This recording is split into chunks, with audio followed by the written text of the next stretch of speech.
I don't think most parents know the capability of this tool. That tool, ChatGPT. Welcome to Watch Mojo, and today we're counting down our picks for the moments when artificial intelligence, in all its supposed glory, stumbled spectacularly, sparking outrage, alarm, and a healthy dose of I told you so. It's a song that's been blowing up on streaming services, but if you've been listening to it, you have been listening to a 100% AI-generated band.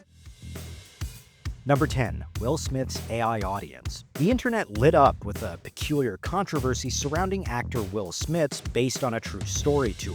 After the actor shared a highlight reel, fans and critics quickly noticed uncanny glitches in the crowd footage. Distorted faces, six-fingered hands, and signs that morphed mid-frame sparked immediate accusations that the star was using AI to generate fake audience enthusiasm. We asked AI expert Hani Fareed for a second opinion. So there's no doubt that there is real footage in the video. There's also no doubt that there is some AI content, but even that has some nuance to it. The whole thing extra ironic because of the video's title. My favorite part of the tour is seeing you all up close.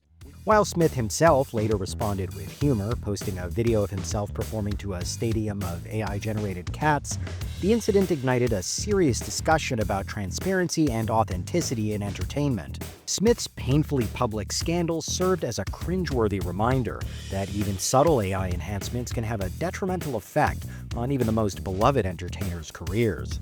We think what happened is they took a still image from a real scene and then animated with AI for a few seconds. And so is it real or is it fake? A little bit of both. Number 9, Amazon's sexist hiring AI. Amazon is learning a tough lesson about artificial intelligence.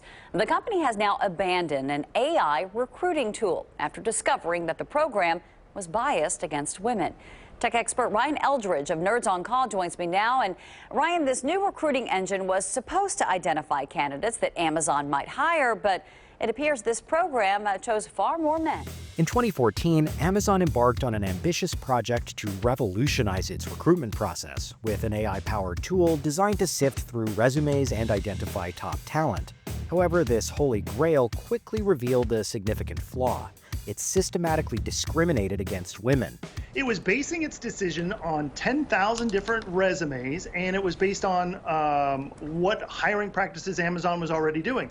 So there might have already been some gender bias already in the data that was being put in, but what happened was the system essentially started discounting anytime someone had graduated from a female college or a woman's college.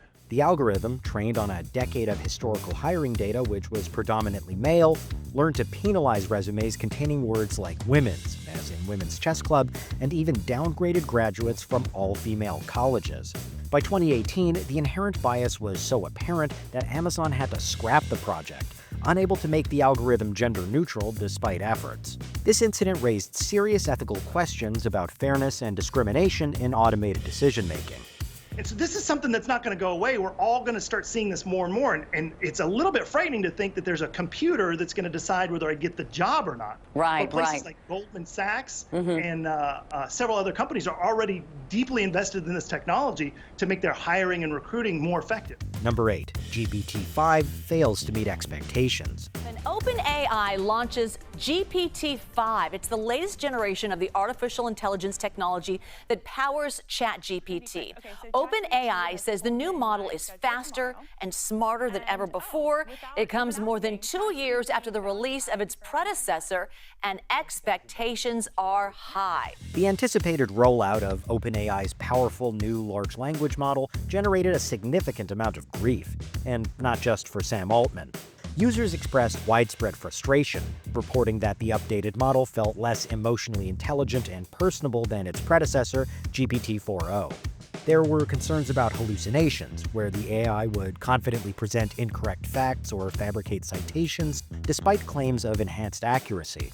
Furthermore, early jailbreaking attempts successfully bypassed its safety filters, even reportedly leading to instructions for making explosives, contradicting the corporation's assurances of improved safety. This collective outcry underscored a broader social anxiety about the rapid, sometimes unpredictable advancement of AI and the potential for unintended consequences. They're really saying you should take your life and give it over to this thing This is a whole new world. We don't know if that's okay. Maybe that's a good thing. Maybe that will be helpful, but this is absolutely uncharted territory. And the fact that they want you to have as much faith in their product as they're asking you to have is a pretty bold step from a tech company. Yeah, good. Number 7, Coca-Cola's 2024 holiday campaign falls flat. One of the most iconic brands ringing in the holiday season.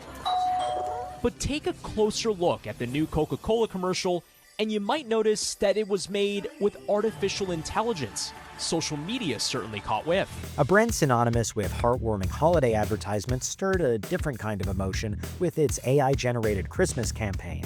Aiming to pay homage to its classic 1995 Holidays Are Coming commercial, the company utilized its Real Magic AI platform to create an entirely artificial version.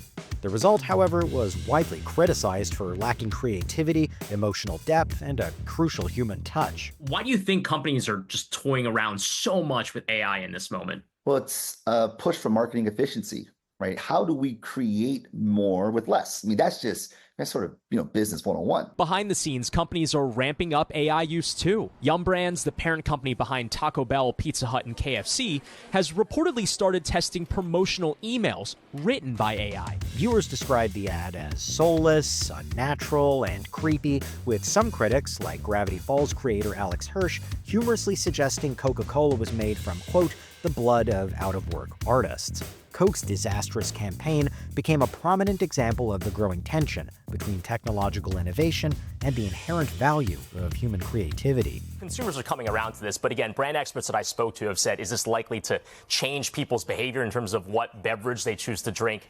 Probably not. So it's the human figures that are AI. Yeah, and I think polar bears were never real. The polar bears were never real. Yeah, they are very deadly. But yes, the humans, I think, is what people picked up on that ad. It's like, that just looks a little off. Yeah. Number 6, Google Gemini's poor and controversial grasp of history. It is a big deal that Google, which is now the paper of record for the internet, the way the New York Times might have been one day in the past, the paper of record for the world, is creating fictitious and historically impossible images. The tech megacorp's Gemini AI model faced immediate and intense backlash following reports of biased and historically inaccurate image generation.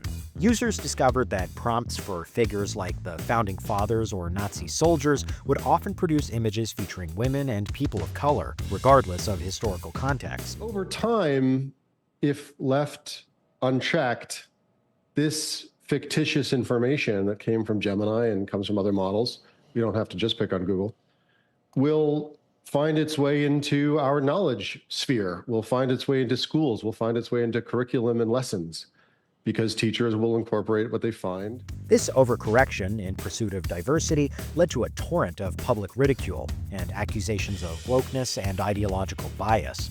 Google swiftly acknowledged the, quote, embarrassing and wrong outputs, temporarily halting the image generation feature to address the underlying issues. The controversy drew attention to the difficulty of preventing unforeseen biases in advanced models, and just what can be done to combat them. It's the lens that these models are given, or that's applied to these lenses by the political officers who operate and work and control large bureaucracies at these companies, insist on applying. Number 5, the dubious rise of the Velvet Sundown. A new album by the band Velvet Sundown, released today. They're a 70s rock-flavored band blowing up with over 1 million streams online. Catch is, they're not real, are they? They're fake. The rise of AI-generated music hit a sour note with many when the Velvet Sundown gained significant traction on Spotify, amassing over 1 million monthly listeners in weeks. The catch? Every aspect of the act, from the music and lyrics to promotional images and backstory, was entirely created by artificial intelligence. So to get this straight then, somebody pretending to represent them exposed the band as synthetic, and that turned out to be a hoax, but whoever is behind it, it's still AI. Yes, I know it is confusing, but someone else exposing the band as AI seemed to be what really pushed the real fake band, the real fake creators of the Velvet Sundown to come clean. While the music was polished, the revelation sparked outrage among human artists and industry insiders, who raised serious concerns about authenticity, intellectual property, and fair compensation. Critics argued that the lack of disclosure on streaming platforms allowed AI-generated spam to potentially dilute royalty pools and overshadow human creativity. For those in the music industry, the question of how to navigate the influx of automated content without devaluing human artistry remains an overwhelming concern. They said, we are not quite human, not quite machines, somewhere in between, but confirming that they are a synthetic music project and that it is designed to challenge the boundaries of authorship, identity, and the future of music itself in the age of AI. Number 4, Tay goes haywire. The more you talk, the smarter Tay gets. Microsoft designed Tay's software to mimic the speech patterns of 18 to 24-year-olds. Tweet to Tay, and the bot tweets you back. But it did not take long for internet trolls to poison Tay's mind.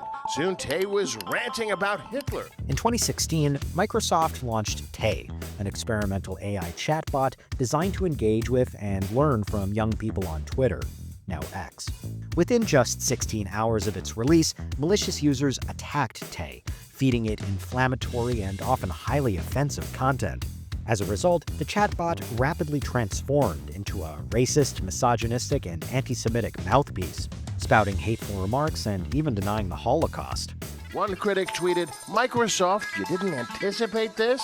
Said another, "What did they expect it would learn from social media? Parents, take note."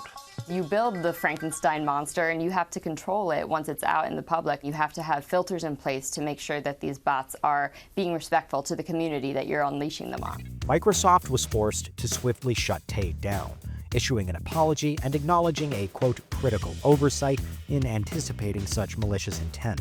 Tay's public meltdown served as a vivid cautionary tale about the dangers of unsupervised AI learning in open environments, and the ease with which AI can be manipulated to harmful ends. Well, Microsoft called this a coordinated effort by some users to abuse Tay's skills, and they say that they're now making adjustments. Now, this, it's important to note, is not the movie where the robots go evil all by themselves. These were human beings training them, and surprise, surprise, computers learn fast. Danger, danger. Danger. Number 3, Grok fails to learn from Tay. Well, like you said, that's kind of where what we have heard from Elon Musk about these posts from his chatbot. Initially he seemed to kind of joke about it, said, never a dull moment here on X.